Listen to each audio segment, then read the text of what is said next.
Okay, I'm sure people will trickle in, but let's get started. Hello, everybody.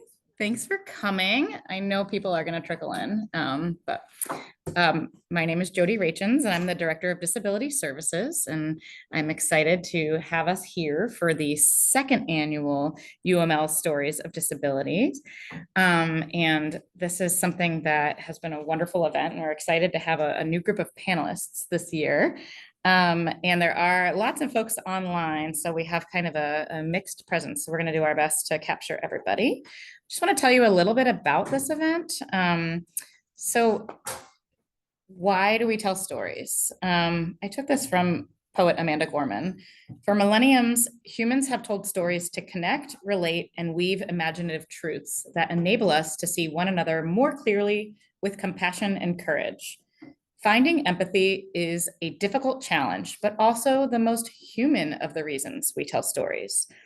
We tell stories because we are human, but we are also made more human because we tell stories. When we do this, we tap into an ancient power that makes us and the world more of who we are. A single race looking for reasons, searching for purpose, seeking to find ourselves. Another one is storytelling is also the gateway to truth-telling, which helps inform our opinions, decision-making, and self-views. Sharing our stories allows us to come together, declare what our values are, and act on them. Without stories, we would not have the layers of history that impact our present and influence our future. And this is actor Wendell Pierce. And from me, telling a story about disability is not fearless. It's likely with fear, but it's necessary and it's brave. And because it's necessary, we tell our stories. And these are our storytellers today, but I'm going to let them introduce themselves to you as they take over. So I'm gonna, little clunky, okay. Hi, everyone. Thanks, Jody. I really appreciate the opportunity to share my experience with you all today. So my name is Justin Lawler. My pronouns are he, him, his, they. I'm the Director of Campus Recreation. I've been working at UMass Lowell for 18 years, 1 year as a grad student, and then 17 years in the Department for Campus Rec. So today, I really appreciate the opportunity to tell my story and share my experience. I'd say my experience with disabilities is complicated, but probably not, unique, although there's some differences, I'm sure, as we kind of hear the different panelists. For me, on a personal level, I've suffered from anxiety since I was a little child. It's really helped me, made me avoid social situations in my life. And even right now I talk in front of hundreds of people about the work I do, and I don't get anxious. And even right now in this moment, I'm anxious telling my story. And those who know me might find it odd because they would probably say that I'm outgoing. I'm very much comedic in how I talk. But I do have a serious side. And I think, that's really shaped my life, the anxiety that I've dealt with. I do enjoy actually being alone more than being around others and being independent. I selectively choose social situations that I put myself in. I think the biggest thing with anxiety is the fear of making mistakes and hurting other people, or just feeling that sense of disappointment when you do something that's not perfect. And so my nature is just to avoid conflict. And it's funny, as the director of a department, you have to address conflict, and in various leadership roles, I've had to do that and have gotten better at it, but it's not definitely my nature to do that. From this, I've struggled with self-confidence, and part of the reason I feel like my anxiety might have been exacerbated is my family moved a lot when I was younger. I moved upwards of 30 times before the age of 16, and in and out of school systems. I was homeschooled for about 5 years from grade 1 to grade 5. So constantly going in and out of school systems, being the new kid, really isolating myself, and not having the tools necessary at that point to be able to handle some of the situations I was in. So I always felt like I was behind, always trying to catch up. And that really just kind of, again, contributed to my anxiety issues that I had. So I would say what has helped for me, Definitely others who noticed me that made me feel seen and heard, and therapy. Those are the two big things, and exercise, which I'll get into. So I do want to walk through a little bit of my family dynamics and how that played into some of the things that I've seen and witnesses that I've witnessed. So my dad was bipolar, was undiagnosed most of his life. My mom had depression, which was a struggle when she was homeschooling me. Oftentimes we wouldn't even have class because of issues she was dealing with. And so as a young child, you don't understand a lot of these things. And it really impacted relationships. And we didn't actually have diagnosis for either of them until after I moved out of my house. So I didn't have a good example of necessarily to find the right tools or who to talk to. But that definitely impacted our family dynamics. My dad's bipolar was very extreme. And yeah, it was an interesting way to grow up. So at age 16, I ended up moving out of my house due to some of the relationship issues that I had, moved in with my sister, who then immediately was diagnosed with a rare form of bone cancer called Ewing sarcoma. So the first year out my own as like a sophomore in high school, living with my sister, trying to navigate school and help her with her appointments in Boston. That was really challenging for me. And had a major impact, I'd say, the end of my senior year, and even into my early 20s, dealing with that and her eventual death and coping with that. And so even I talk about it, I get emotional. Other than that, I would say that was my first introduction to therapy was probably from situational depression from my sister passing away. I did it for about 6 months. And honestly, I should have continued. At that moment, I was like, okay, I feel like to me, it was more of an inconvenience. I had to go there. My schedule, I was working 3 jobs at the time. And I wish I would have continued at that moment. And it definitely later on in my life, I think would have helped me with things that have subsequently happened. But at 19, I was back on my own, living again by myself, and I was on the verge of dropping out of college. I was working at a nursing home in a kitchen, and I loved cooking. I loved food. And it was funny, my supervisor, his wife was the director of nursing, and my sister, who had passed away, was a CNA who had worked for her. And she really liked my sister, and she offered for me to move into their house. So as a 19-year-old male moving into a house of literally strangers that I knew for 3 months, they had 2 young daughters. One was 1 and one was 5. I was just so gracious and grateful. It's the first time I ever took help in my life that I really was like, I need help, because I feel like I was on the verge of not completing my degree and leading to a successful life that I feel like I have now.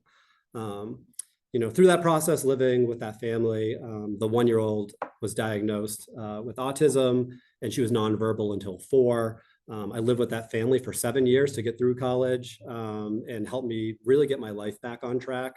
But I learned sign language, helped her with speech therapy, and learned a lot about autism that I just didn't even know, the entire spectrum and what that actually meant. So I feel like that really educated me on how to be a more empathetic person. And honestly, it set my life on a course that today I feel like I'm just so grateful of that experience that I had. I would say in my mid to late 20s, when I moved back out on my own, I still struggled mightily with anxiety, and then definitely different bouts of depression. Situationally, I went through a really bad relationship breakup in my 30s, and that really was challenging. Another avenue I turned to was exercise. I am in recreation. It might not be a surprise that I like helping others live happier and healthier lives. And for me, I really turned to exercise during some of those really critical moments in my life.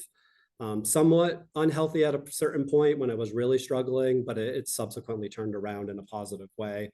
I like to hike. I hiked, I think it was upwards of 60 mountains one summer and about 250 miles in 14 days. So I really like challenges, and really I'm hyper focused on accomplishing goals. And through that experience, I learned a lot about myself, meeting others who I met along the trail, and have continued my passion of running in general and hiking. And so that was really helpful. But, in my mid 30s is when I really started to dive into therapy. I found the right therapist for me. I was with them for over 6 years. They recently retired, but I feel like the experience of meeting with a therapist, even when you're not going through challenges in life, is critically important, because I feel like you're more receptive to learn when you're a hard spot and you're going through something that's acute, it's hard to focus on anything else. And so therapy definitely helped me work through some of those challenges. But I would say when you're more clear-headed and through some of those harder situations, continuing to put tools in your tool bag to be effective in life and is really, really important. And so, during that period, I think I went every other week for 6 years. It subsequently moved to monthly.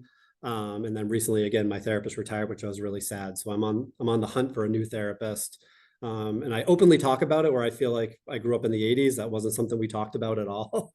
So for me talking about it, I feel proud. And, I feel like UMass Lowell is a place that people openly talk about these things to help students and other faculty and staff. So to close up, I would say, therapy really for me was a way to challenge myself in a healthy way, combat negative thoughts, relax and think clearer. Identifying when you're anxious for me is half the problem. I get this feeling and this sense that comes over my body, recognizing that that's okay, you're feeling it, and then having tools to kind of combat that. And now I'm more apt to go into social situations, put myself out there, tell my story, because I feel like it not only helps me, it gets easier the more you talk about it, and then you can help others. And then it's really helped me be able to lead and manage others as a team and hold leadership positions and thrive in life and hold longer term relationships, which I really struggled with. Again, going back to moving all the time and not being able to really hone in on those social skills that I feel like I didn't have. I do want to say that it's not perfect and it's not linear. There's some good days, there's bad days, but I feel like the takeaways for me are really just, I feel like I can go into a room and I really look at identifying who might not feel included from the people that I've been around in my life, my family, these experiences, and look at how can I help them? How can I make them feel included? And so I hope by sharing my experience, maybe you learn something, or you have a similar situation and you can relate and it helps you moving forward. So thank you for letting me share. Thank you. I'm going to acknowledge that it's awkward that you have to look at a big picture of yourself when you talk, and that there's a little bit of a lag for those that are looking up there. But this is for a recording for folks later. I'm gonna probably not look here quite as much, so apologies to the folks online. But my name's Beth. I'm the Assistant Director of Career Services, and I am not talking about me today. I have the pleasure of talking about my two girls, Lily, who's 3.5, and Thea, who is 1.5. Lily and Thea are my favorite ladies on the planet. They are funny and they are spunky and they are mischievous and they are trouble. But they are also two girls who have a really kind of unique path through this life. They both have a rare genetic disorder called Gould syndrome. And Gould syndrome affects the collagen production in our body. And collagen is like the glue that holds us together. So it's a multi-organ disorder. Folks with Gould syndrome can have impacts to the brain, heart, kidneys, eyes, among other areas in their body. And Gould syndrome was only discovered in 2015, so there's not a lot of research on it yet. But for my girls, their largest impact was to the brain. Both of them had strokes when they were in utero, and that's left them both with differing intensities, I guess, of cerebral palsy. So a little bit about cerebral palsy and what that actually means. It is the most common lifelong motor disability. And to that point, until having Lily and Thea, my husband and I had not met someone with cerebral palsy. Motor disability for people with cerebral palsy can range from minimal to profound. And the condition is permanent. It's not something that you grow out of, though therapies can certainly help with symptoms. In addition to motor impacts from cerebral palsy, folks with this diagnosis can experience communication challenges, seizures, impaired vision, hearing loss, speech and language disorders, pain, and a myriad of other symptoms. And a single person might experience all of this. A single person might experience just some of this. How mild or severe it is really varies person to person. So if you've met a person with cerebral palsy, you've met a person with cerebral palsy. And I think it's that way for a lot of disabilities and disorders. And so while cerebral palsy is not progressive, meaning that it's not going to get worse over time, it's going to look different over time. So for an example, both girls were born newborn normal. However, signs of their CP started to show as they started to miss or struggle with developmental milestones. And as they hit major body changes, like going through puberty and growth spurts, their symptoms can be exacerbated over time. So that's something that's on our radar to help them through. Even just between Lily and Thea's cerebral palsy looks incredibly different. Lily has a diagnosis of mild spastic hemiplegia, meaning that when she had her stroke, it only affected one side of her brain, and so only one side of her body is impacted by that. When she started in PT, we didn't know if she was going to be in PT forever. We didn't know if she was just going to be in PT for a short period of time. And we've been really excited to see that between physical therapy, occupational therapy, and recreational activities like dance and gymnastics, Lily's made really great gains over time, to the point where a lot of the times we say, you know, if you didn't know, you wouldn't know that she had it. And there are big pros and cons to that. It's a pro because that means Lily gets to go through this life in a way that's largely just like her peers. However, she still is very much impacted by this. So if you can think about, like, if one of your hands was an oven mitt and now you have to button your shirt and you can never take that oven mitt off. She's gained a lot more control of the left side of her body, but she still has that sort of challenge. And that might not be something that she ever fully gains control of. And because she appears like a typically developing child, sometimes it's easy to forget that she needs a little bit longer. She might need a little bit of a different way to do something, but she can get there. And if she can't get there, she'll let us know. She's not shy to do so. But for Thea, her impact is a lot more significant. Thea's strokes impacted both sides of her brain. So while she also has a diagnosis of spastic cerebral palsy, she is impacted in all of her limbs and her whole body.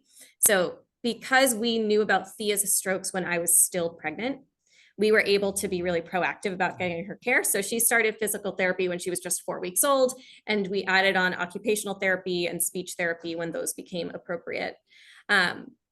She even this January went through an intensive occupational therapy where they had to cast her stronger side so that she could finally develop the use of her weaker side, which she really didn't have any function in yet. And it made a big difference. But we also had the experience of everyone seeing her in a cast and wondering what's wrong. And it was kind of a big preview to what life might look like for her. She's 1.5 into taking her out and people seeing her still inching around on her tummy on the floor instead of walking. We do get the question of what's wrong. And that's something that we're going to have to help her figure out how to navigate through her life. And something that I think gets lost in that is that they both are just very normal kids. Like, it can look, for Thea in particular, so different, but she is just as silly and just as annoying to her sister and just as cognizant and curious as any other kid her age. And that's something that we're trying to help educate the other people in our life about. And when people do ask what's wrong, we really do try to take the opportunity to teach them a little bit and help Lily and Thea learn how to talk about it themselves and know that it's not something that they need to hide or be ashamed of. And if they don't know what's going on, they can't be their own advocates as they grow. But it's a lot of work being Thea. She has about 4 appointments a week. She still can't speak, though she does have a few basic signs. She does a lot of pointing and a lot of head shaking, and she lets us know what she wants. But we don't know if she'll speak. We don't know if she's going to need a communication device. We're pretty sure she'll walk, but we know it's going to look different from other people, at least at first. And that's okay. Again, like, her life is otherwise really very normal. It's just the way in which she navigates through it looks different from other people. And that doesn't make her life or Lily's life pitiable. They are wonderful. They are true miracles, these two. And what they've taught us is that all of this really is just stuff. They are people, just like everybody else is people. Do they get frustrated when they can't do something the way that they see their cousins can? Yeah, sure. Do we anticipate they're going to be treated unfairly? Probably. But we've learned that there's the equal amount of joy in this as there is for everybody else. But something that I think is really important to share about my girls and about a lot of people with cerebral palsy is that having a movement or a language disorder doesn't mean someone has a cognitive disorder. They are with it. They are smart and they score exactly where they should be for their age, for their cognition, and for their social skills. And so we are giving them every opportunity to try everything that they want to do. And we want to make sure that they are getting to interact with peers in the same way that kids their age get to interact. CP is dealt with in such a tender way at the pediatric level. However, even though it's a lifelong impairment, it's not something you grow out of. Adult medicine is significantly lacking in CP experts. And so that's something that my husband and I are advocating for. We do a lot of work with trying to increase the research and the education around the adult CP space, because while it is going to be Lily and Thea's responsibility to figure out how to talk about their CP and also to figure out how much of their identity it is. It is a part of them. It will always be a part of them. They get to decide if it's part of how they identify themselves. But it shouldn't be their responsibility to educate healthcare providers. What we hope as they go through life is that when they're meeting people who consider themselves to be allies, that allies will do the work of doing just a little bit of research themselves. There's so much on the internet about cerebral palsy. So we are teaching them to talk about it. Lily's learning how to talk about her stroke and what that means and what cerebral palsy is. But if you meet someone with CP, you do a teeny bit of homework when you go home. Google the Cerebral Palsy Foundation and see what it's about, just to get the lay of the land so people don't have to educate from the very beginning. We try to provide the space for the hard because, again, it is hard. It's a lot more work. But by and large, those hard parts, the challenge is a sliver of life, most of life for two girls with a diagnosis of CP is very like anyone else's. It's just the methods are a little bit different. So yes, they have to work harder. Yes, there are a lot more appointments. Michael is putting some information in the chat for everyone. He's so reliable for it. But they really are just kids. And so what I hope people kind of take away from this is that when you meet someone with any sort of disability, don't assume what their experience is like. Do some education so you know the lay of the land, but give them the opportunity to let you know what their experience is and treat them like you'd treat any other human. And if you have the pleasure of seeing my kids running around this building, because they do come on a pretty regular basis, you can probably catch us playing mini golf and squealing at everybody.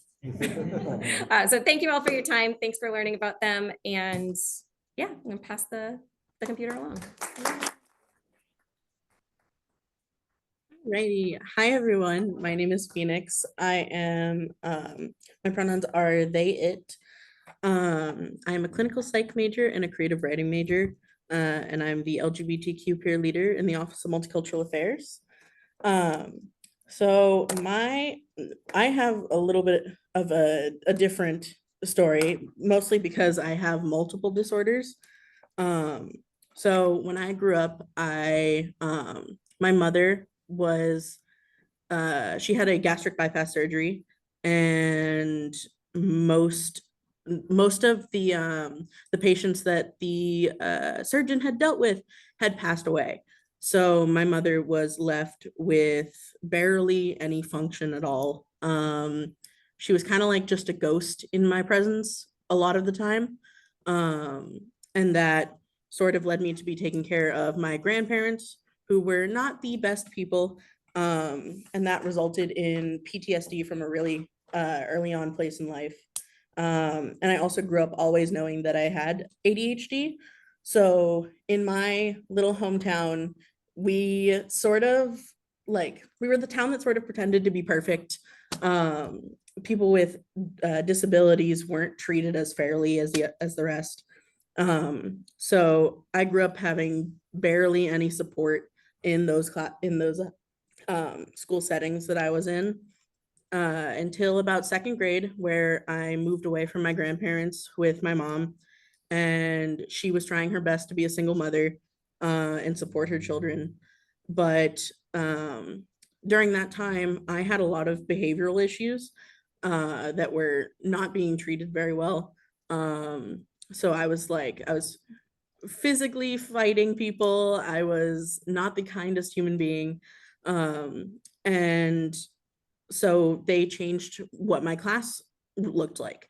So I would basically have the little stars on a sheet of paper. Like, if you do good every day this week, you get another star, and at the end of the week, you can go and do something fun.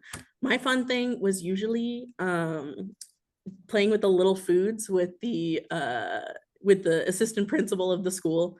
And that was my first experience with having someone directly help me with things and help me regulate my emotions.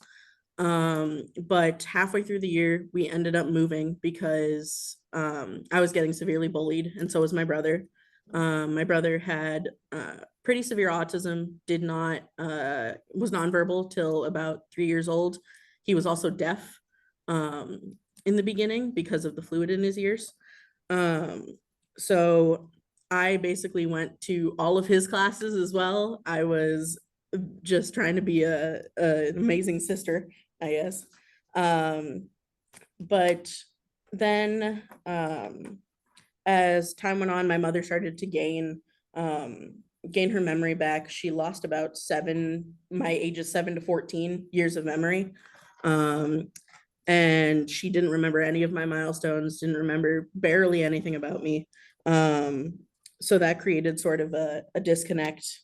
But then eventually, as I went back to my old school, it was still the second grade classroom. They started implementing some those little spiky chairs that I used to love.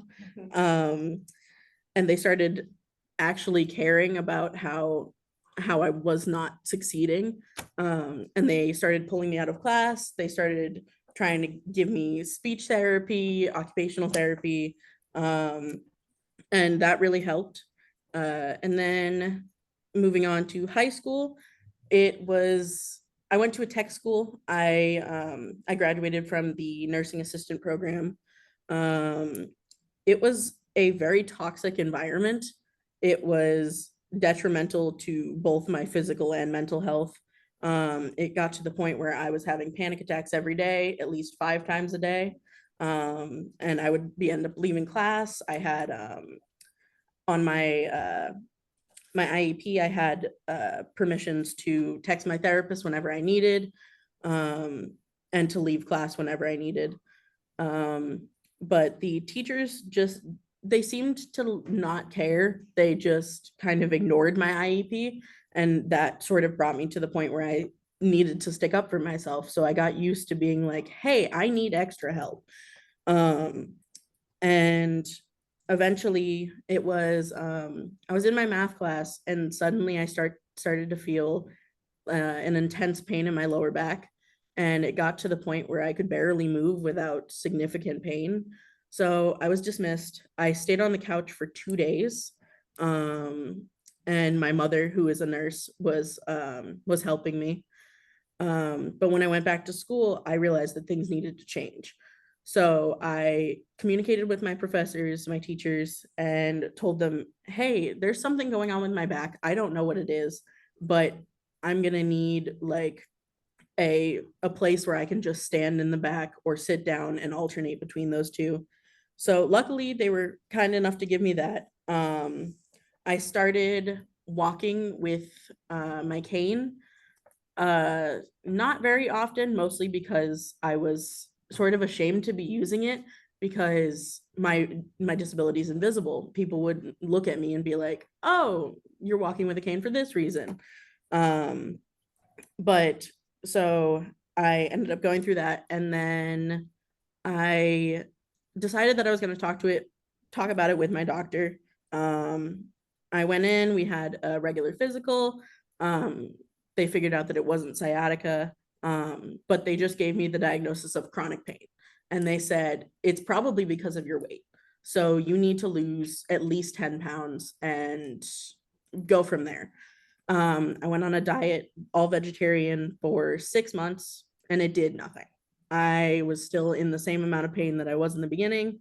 It had gotten at least a little bit better, but it really depends on what days flare up. But my therapist was really a big help in advocating for me if I really like needed it and felt like I couldn't do it myself. I've had the same therapist since I was 6. And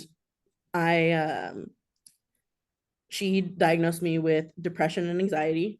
I was able to sort of overcome my depression after a while. And then later on, I realized that something isn't right here. So I didn't feel like myself, and I felt like a different person.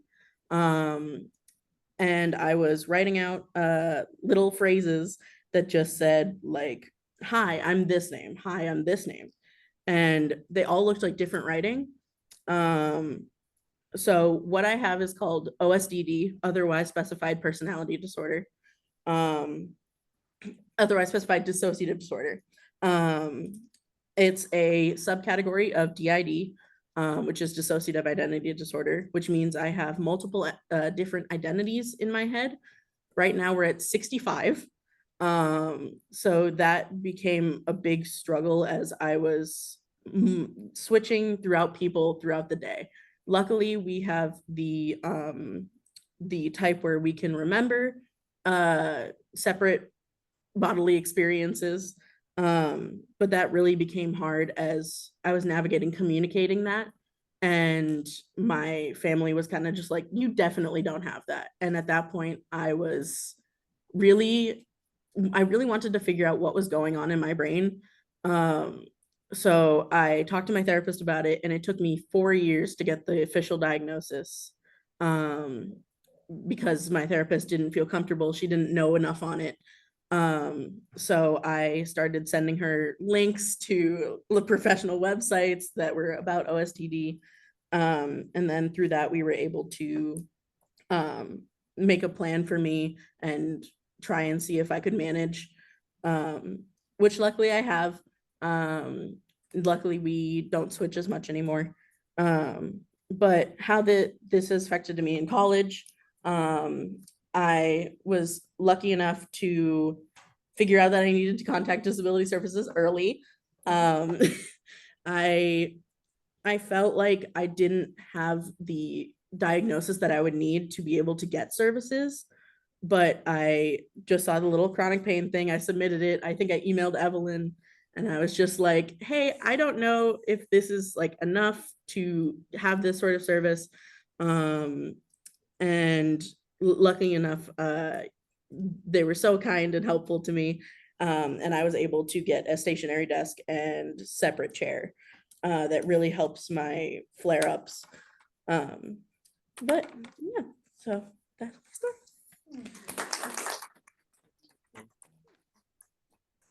Hello, everyone. That was really beautiful, Phoenix. I'm Fahad Alden. I currently work as a disability peer coach and as a well-being leader. And I'm currently a digital media student and an English with a concentration in theater arts. And this is my last semester as I enter grad school. Um, my relationship with disability was very complicated. I'm Middle Eastern, so in our culture, disability and mental health is something that people really don't talk about. It's not, conversations are not as open as they are in the US. So when I was in special ed, it was very hard for my parents to kind of understand my disability. And also, there was a lot of ableism within my classmates that were in special ed. Because we were also insecure about it, it became a thing where we were putting ourselves down or putting people who needed more support down. And it was something that was really hard because when people label you as something, like sometimes our teachers would be like, that's the problem child, or that's the child that needs supports. And these labels were attached to me that I felt like, what is the point of trying, or what is the point of working hard if I'm going to be labeled as someone who is not that smart or who needs a lot of support? So throughout elementary and middle school, because I grew up with that self-loathing, I didn't really try. And as I got into middle school and high school, I had a lot of horrible things happen. I was getting bullied. There was like a situation where it was a hate crime because of my race. And I remember just feeling so miserable and feeling so bad about myself that I just dreamed of like going to college, because I was like, this is going to be my fresh start. I won't be known as this kid who's not intelligent or this kid who's awkward or who's weird. Like, this is going to be my escape. So I would work really, really hard at school. I would like leave my phone at home so I wouldn't get distracted. I'd stay behind at the school library, and I would try so hard, but I was still getting B's or like failing tests. And but I still wanted to push myself. I would advocate really hard to be able to be in higher levels, or I'd advocate really hard to be even have an extracurricular. I remember I was so happy the first time I could take an art class because they were just putting me in support classes thinking I couldn't handle it. And then eventually, when I got into college, I was like, okay, I have to work really hard. And in the back of my mind, because insecurities don't always come from nowhere, they come from other people's opinions sometimes. Like, as someone who's worked with kids, I rarely see an insecure toddler or kindergartner, but it's words we hear and like voices that we hear putting ourselves down. So in the back of my mind, I would hear things like that teachers would say or people around me. Because when I got into UMass Lowell, a teacher told me that she was surprised that I could even go to a four-year college. And because they were pushing me to go to a community college, which is a great option for other people, but that didn't align with what I wanted to do. So I'd hear these voices, or voices that I wasn't smart enough or intelligent enough or that I was weird. So anytime that I felt that I wasn't doing well, I was like, oh my God, they're right. Or there'd be a day where I needed to take a day off of work. And I was telling my friend, and I was like, oh no, I don't want my boss to think I'm lazy, because everyone knows me as someone who's being lazy, like the lazy kid. And my friend was like, Fahad, nobody thinks you're lazy. It's okay to take time for yourself. And as I was working hard and being involved in student government, I eventually then got a job as a well-being leader.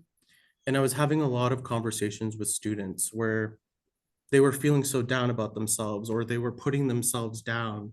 And I just wanted to hug them and be like, you are worthy, you are valuable, you are amazing, and you can't let voices of other people put you down. And it inspired me to write an article about the time I failed the math MCAS because I had so much anxiety about taking tests, and I failed, and it like caused me to have a lot of, self-hatred. And when I wrote that article, so many people connected with me. And it just showed that everything happened for a reason, because my disability is hidden. Not a lot of people can tell I have ADHD, or that I have depression, or I have a neurological disability. So when I shared it, it opened that conversation, which I think was really important. And as I opened up, as I became student trustee, and I was going to these events, and last year was a very hard year. I had like lost the election. I had some health issues. And I started to realize that my mind was getting very dark. Depression doesn't always show up to people when they're teenagers. It sometimes happens when people in their early 20s. And there were so many things that have happened, like the issues of my hate crime or getting bullied or dealing with a lot of things that I suppressed. And the body always keeps count. And it got so bad that one time I got so depressed and I wasn't talking about it or telling anyone about, my body physically went numb and I was barely holding on to the railings. I had to go home for a week to just fully recover. And that was like a wake up call that, I needed to take care of myself, that I can't allow what happened to me to make me feel that I need to push myself to work and work. And that's where writing articles about my stories or making videos or connecting with students and sharing my story, like it makes people feel less alone and we kind of really need each other more than ever. And I always say that like your disability is a part of who you are, but don't ever put limits onto yourself, because my expectations for me growing up were so low that even me going to college was surprising. And to be able to do that um, feels rewarding. And I always tell people like, aim for the stars. Do not let other people's perceptions hold you back. And there is healing in the breaking, because I think about, if these things didn't happen to me, I don't know if I'd be the best disability peer coach I can be, because it makes me be able to empathize and share my stories. And it made me more of a stronger and resilient person. And I think, vulnerability is a strength. It's so much easier to be like, I'm doing good, I'm doing great. But when we are vulnerable and we're open, it really allows others to feel less alone. So yeah, that is my story.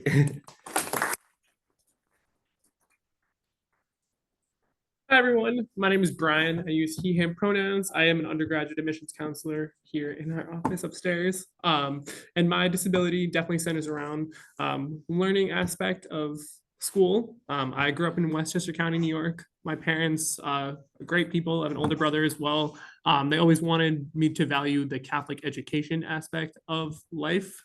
So from first grade to about sixth grade, I went to a Catholic elementary school. And I was a type of student who was struggling a lot with failing tests and all these different learning strategies that really affected kind of my overall aspect of getting the best education possible in that school. And there was one learning facilitator in the school for everyone in the building, which definitely for 1 to 8th grade has a lot to kind of do. They only worked half days, so kind of pulling kids out of classes to go down there was definitely a struggle. And I think for me, the biggest difficulty I had in that capacity was groups of us were getting pulled out of class to go to a separate location, and we had our support group with the people that we would walk down to the convent with to kind of go to those classes with. But then walking back up, I feel like a lot of us always had that bias or the negativity in our brains of what is the class thinking about us as we walk up here. And I think the best thing for me was I knew that I had my 5 little buddies that we got to walk up and down the halls with, kind of go through that process together. And again, I think the big thing for me was my parents didn't really understand that I had a disability, or not really wanting to take the next steps to get the support, because they wanted the best for myself and making sure that I was going to be as successful as possible. So trying to hide that was definitely a struggle. But it wasn't until 2nd, 3rd grade that I actually ended up getting tested for learning disability, and the Catholic elementary school could not afford to test me on site. So my parents actually had to find an outside resource to navigate that process. And I think for them, that was definitely kind of a sign of, is this the right place for our son to be if the resources aren't going to be there for me? So I got tested, and the woman that was testing me was saying to my parents, like, there's a great district here in Westchester, White Plains, that he can go to get all the supports we need for him. But my parents were like, we want him to get that Catholic education. And it wasn't until the 5th grade that my dad was starting to kind of take me on tours of the school district. And I kept saying to them, I've been in a class with 28 kids my whole life. I don't want to go to a district with people that I don't know. So again, it took a while to kind of do that. So I did middle school, half of it at our Catholic elementary school, 5th, 6th. And in 7th grade, they were like, it's time, let's make this change. So I ended up actually leaving my school in the end of 6th grade and having this, again, small class of 28 kids. Everyone was like, why are you going to the middle school? What's going on? Like, there's do you not like us? We like you, like kind of all these different things that definitely played a huge aspect on my life. And so I ended up going to the middle school, and it was super, super awesome. I had great supports in place. My mom wasn't coming home from work at 2 o'clock every day to help me with homework and stuff, kind of changing that whole aspect. Having a resource room was something that I found to be really a huge impact, and having a learning facilitator that actually worked in the building from the time school started to the time school ended or beyond. And that was super awesome. I was definitely felt like I was not alone in that process. And again, seeing other kids go to that space was something that was awesome. When we were really understanding the concepts of how to be a student, how to study for a test, how to navigate things that I was not getting supported in my Catholic elementary school. So that was super awesome. I feel like it definitely changed my perspective on myself as a person, but also myself as a student in my classes, and really kind of challenging myself to take the next steps kind of at my future. And again, kind of flash forward to 8th grade, it was that time to say White Plains High School or Catholic high school. And my dad, my brother, and my whole family had a huge connection to our local Catholic high school in town. And when it came time to decide where I was going, my parents had our final IEP 504 meeting with the learning facilitator in the White Plains district. And she had said to my dad, he's not going to survive at the Catholic high school. And my dad was kind of like, can we give him a shot? And she was like, no. So the first time my dad was like, I'm just not going to listen to you. We're going to enroll him into the school because this is how this is going to work. And my dad had gotten in contact with the math teacher that was learning facilitator at the Catholic high school at the time, the dean of enrollment, and the assistant principal there, and basically reassuring this facilitator that I was going to go and that I was going to be successful. So that was kind of nice to kind of, again, have your parent really support you through the process, and don't let people doubt kind of your strengths and weaknesses there. So I went to Catholic high school, and I think the time that I spent in 2 years at the elementary or at the middle school really prepared me to set goals for myself. Again, I think a lot of us touched upon advocating for ourselves and making sure that the teachers in the building knew that I wanted to be here for 4 years. I wanted to graduate from here and go on to college. And it took a while, I think, for me to kind of settle into that space and start advocating for what was on my plan for my academics. But I think I took that second to educate myself on what I needed to be the best I could be. So I ended up graduating from Catholic high school, and that was super awesome for me, I think, as an individual, but for the people that kind of saw that change from 7th grade to all the way to high school, because a lot of the boys that I went to Catholic elementary school with followed me into high school. And I think the nice thing was they were like, your disability is definitely one that is seen, but it's proven that you know how to advocate for yourself. And flash forward to high school graduation, I decided I was going to kind of take the next steps of moving away from New York to kind of figure out where I was going. My guidance counselor was very much like, you shouldn't go far away from home because you're going to end up coming home, and this is kind of not going to work in your favor. And I was really, again, trying to advocate to challenge myself to take the next steps to where I wanted to be. And it came time at one meeting, I said to her, I was like, I'm going to go where I'm going to go, and you're going to either accept it or not, and we don't need to see each other again if that's going to be the case. So I ended up applying to a bunch of schools at home, but also here in Massachusetts, and ended up enrolling at Merrimack. All credit to Jody over here. I went to graduated from high school, went to Merrimack, and she looked at my dad at the end of kind of before I was going and was like, he's not going to last there. He's not going to make it out of there. And I think we kind of had that process of, not you. My guidance counselor said to my dad, I'm not going to make it out of there. And my dad was like, we're going to make it out of there. So he connected with the accessibility services over at Merrimack, and we're like, this is where he wants to be. This is 4 years of his journey. And I think Merrimack was really a school that I guided myself through kind of my process. I got involved on campus, really making sure that being an out-of-state student, I wanted to be there. I wanted to stay on campus. And I really advocated for my disability at Merrimack, seeing Jody and her team when she was there. And again, the turnover when she left was super awesome. Everyone was super supportive, and really making sure that, again, I had all the services I needed while I was a student on campus. And after first semester, freshman year, I, believe it or not, made the dean's list, and sending that to my parents was something that my dad started to question. He was like, is this truly who you are? Is this real? And I was like, yep, I put a lot of focus on my academics in the classroom. I did switch my major a few times, but again, I think Merrimack allowed me to discover really what I wanted to do and where I wanted to be. And I think that kind of as I navigate the process of working in higher ed, it's something that when students come right to my table at a college fair and say, I have a disability, it's always the first place is navigating the disability services here at the university and saying, this is a place that you're going to really thrive and develop in your classes. And just those overall connections that students want to hear on the road is something that I take a lot of pride in. And I'm not afraid to tell students about my disability and kind of how I navigated that. And I think, again, I always relate to Jody. I say she worked at my previous institution. I wouldn't be here if it wasn't for Merrimack. So again, just kind of having those connections with the teams here at the university to navigate that with students is something that I get really excited to talk to students about. And I think that we relate to each other when we're having those conversations. And I think it's the comfort level of talking to someone that has kind of gone through some similarities and differences in the process is something that students want to hear. And I think that I'm trying to educate my team upstairs a lot on this process. I think a lot of us people have their biases and they have their opinions on things. But I think, again, being here today and kind of continuing the process is something that I'm trying to share to our team, the importance of bringing you guys upstairs to our office to educate us on the process. And I know it's in the works as well. So excited to kind of see that coming. But just the university level in general is one that I think students should not be afraid to advocate for your disabilities at all. So that's me.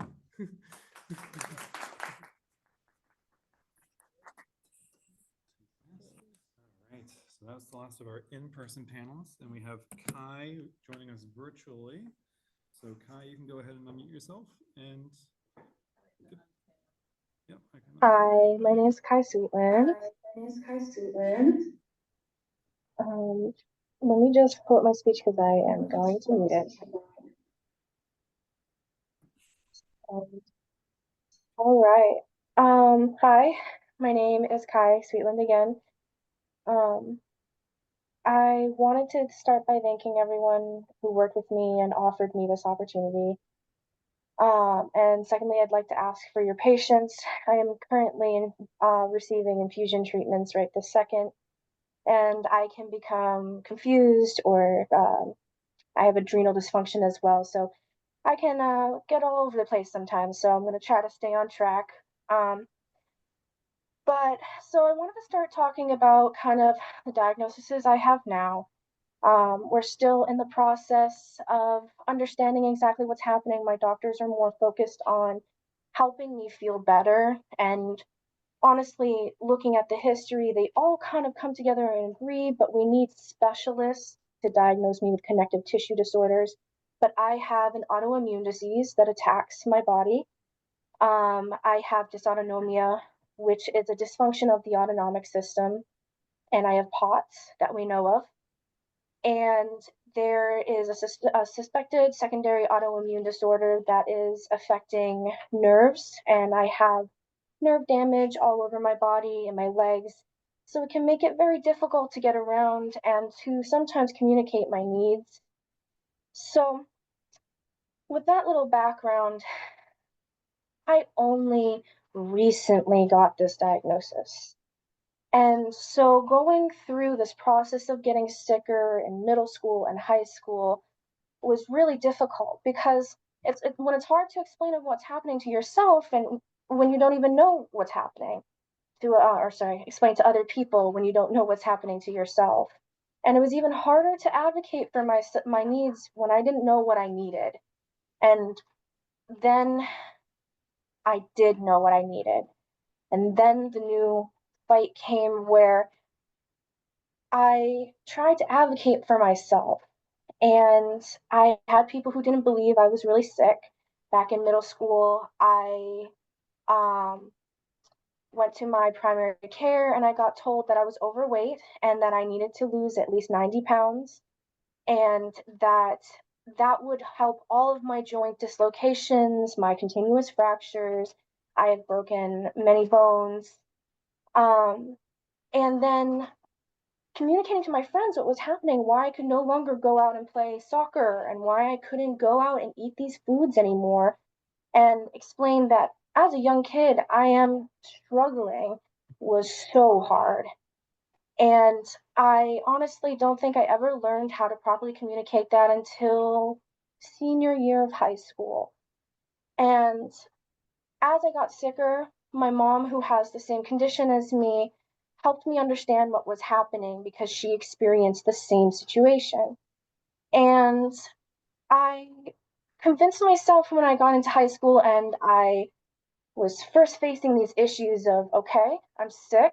I need to advocate for myself. What do I do? Who do I talk to? I convinced myself it really wasn't that bad. And when I got restriction after restriction and treated like an immature child in response, I convinced myself I wasn't communicating in the right way, that I wasn't doing the right things, or I was presenting myself in a way that made me seem unreliable. And that all came to a head for me when I was officially turning in paperwork for wheelchair usage in high school. I had all the legal paperwork from my primary care physician. I was going through a almost 2-month program at Boston Children's with Harvard doctors who was signing off on my condition, trying to make life more manageable for me. And they thought a wheelchair would be helpful, but I was told that what I was doing was not enough and that I needed to quote unquote get a wheelchair note from a wheelchair doctor. It wasn't until um sorry, that along with constant misunderstandings in my work life, which led me to getting fired, and my social life, which made me lose a lot of my friends. It left me feeling very neglected in a lot of corners and utterly alone. And it wasn't until a year after I completed high school when I rejoined college, because I was in college my sophomore and junior year of high school, because I assumed as I got sicker, maybe I would need to take a break and that these courses could come in handy when I decided to come back to class. And I wanted to last as long as possible. I was halfway through my associate's degree when I decided that it was best for my health if I took a step back. So when I rejoined college this freshman year, um, I learned something very important. It wasn't that I wasn't advocating in the right way. It wasn't that I was speaking in the wrong way. I did everything right. We lived in a society that stigmatizes disabilities, both in higher education and in general. That stigma made faculty, staff, and administrators feel comfortable rejecting me over and over again. They told me that it was so hard to believe because I just looked fine. So when I came back to college, I swore that that would never happen to me again, and that the skills I had learned, I wasn't going to let happen to other students either. I reached out to my teachers, the main staff, administrators, and faculty that I worked with. I interacted with the police department to spread awareness about these disabilities, because one of the main reasons why I got fired was because my neurological disorder presents in slurring words and stumbling, and that looks like intoxication. So, without the ability to explain what was happening at the time, I lost my job. So, from that, I learned that maybe it was best to go around and spread as much knowledge as I could. I wanted to establish relationships, understanding, and again, spread knowledge. And I faced complications and we overcame them. And I found that more often than not, the people that you work with directly want to make the most change. They just feel limited or are limited in their capabilities. But so much change has come about talking about issues or important fear factors, concerns around campus. From this communication, we have regularly working elevator access in the dining halls for disabled students now. We have accessible entryways to and around Duggan Hall, which is one of the most hard buildings to access for wheelchair users because of the ramp. Now they have put one in the back where you can enter on flat ground, and in front of the building accessing other halls like Reed Hall. Regular repairs and maintenance of push buttons for aided users, and so much more. The communication of faculty has increased so much. And some of you guys, or some people who might watch this recording later, might recognize me from reaching out about your experiences as students and about your struggles with accommodations, with accessibility and disability services. You guys have gave your input on what you would like to hear me speak about today. So the speech has come together with a lot of people's input. And to be honest, the reason why I've been reaching out about everyone's experiences is slightly a selfish reason, honestly. I can't fight alone, and I need communication between everybody. Higher education can be a place of growth and opportunity but for disabled students, it often requires extra labor, filling out endless paperwork and accommodations, advocating for accessibility and proving over and over that we belong. And too often we are seen as burdens instead of individuals with potentials. Professors and administrators sometimes view accommodations as special treatment rather than what they are, necessary tools for equity. And this is an important fact that someone really wanted me to talk about. Equality and equity go hand in hand. They are not opposites, they are pieces of the same puzzle. Equality is about giving everyone the same opportunities, but that only works if everyone starts from the same place. Equity recognizes that some people face more barriers than others and gives them the support that they need to succeed. Think about it like a race. If one person starts 10 steps behind, treating everyone the same won't make it fair. They need a little extra help to catch up. And when we focus on equity, we're making sure equality isn't just an idea, but a reality for everyone. Beyond the classroom, disability shapes every aspect of life. The job market still favors non-disabled over handicapped candidates. Social spaces often exclude us, and many of us face stigma in daily interaction. And even though the ADA protects us, enforcement is inconsistent, especially in this time and age, and accessibility is frequently treated as an afterthought. I would like to take a second to remind you, though, for any students especially listening, the best thing that you can do is keep speaking, to keep advocating and keep making change. And as I said before, people want help. That's why they're in that job, but they may need help getting something along. And that brings me to one of my key and final points. I'll try to close this off real quick. Communication is the key to accommodation and accessibility. Disability is not a tragedy. Our real problem is not with our bodies, our mind, but the barriers society places before us and ableism. Disability is a natural, diverse part of human life, and inclusion benefits everyone. And a truly accessible world is one where no one has to ask for accommodations because they're already built into the system. If nothing else you take from my speech today, please take this as an example of just what we are capable of if given the right tools to showcase our capabilities. Thank you.